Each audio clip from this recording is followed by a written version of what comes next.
This story is not shown, it is told. What you're about to hear is a real experience, shared by someone who lived through it. Whether you choose to believe it or not is entirely up to you. Now, let's begin the story. We went there thinking it would be a normal trip, just one night.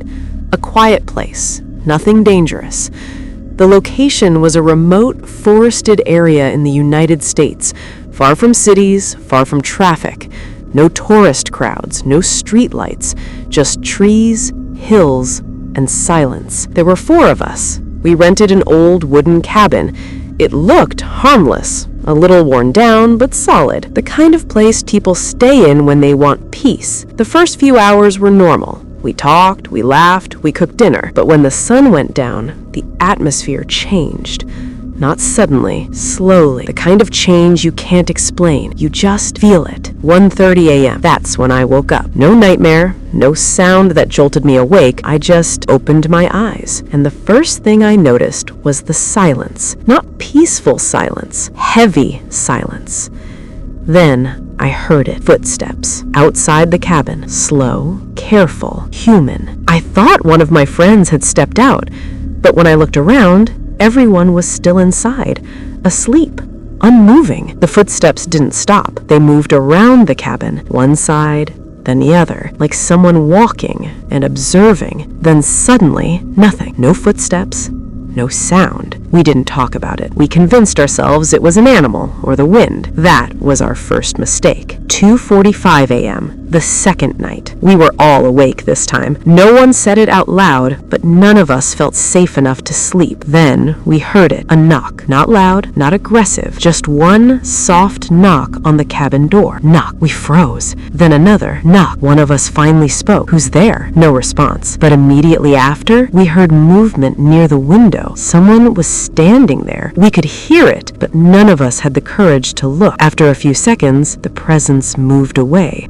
Slow footsteps fading into the forest. That night, no one slept. 1:40 a.m., the third night. This was the night everything crossed a line. The air inside the cabin felt different, thick, heavy. Breathing felt normal, but uncomfortable. Then we heard breathing, not ours, coming from inside the room. Close, too close. At 2:10 a.m., footsteps started again, this time inside the cabin. Slow steps on the wooden floor, coming closer. My back felt cold, like someone was standing right behind me. Then a voice whispered, not from one direction, from everywhere. One word, stay. That's when we realized something. The first night, it felt like we were being watched. The second night, it felt like we were being tested. This night, it felt like we were being invited. 2:55 a.m. Something brushed against the wall, slowly, fingernails dragging across wood. Then it happened. Someone whispered my name, my full name. I never told anyone we were coming here.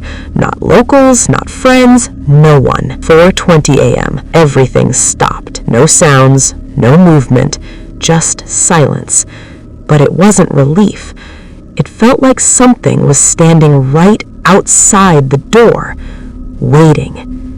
When the sun finally rose, we didn't pack properly. We just left. No one looked back. Later that day, we asked a local about the cabin. He didn't look surprised. He just said, "People usually don't stay there more than one night." We didn't ask anything else. Ending. It never followed us. It never hurt us. But I know one thing. Whatever was there didn't want to scare us. It wanted to be remembered. Because some places don't attack you. They wait. Outro. If optional, but powerful. Some stories don't end with answers. They end with questions. And sometimes the scariest part is knowing you were never alone.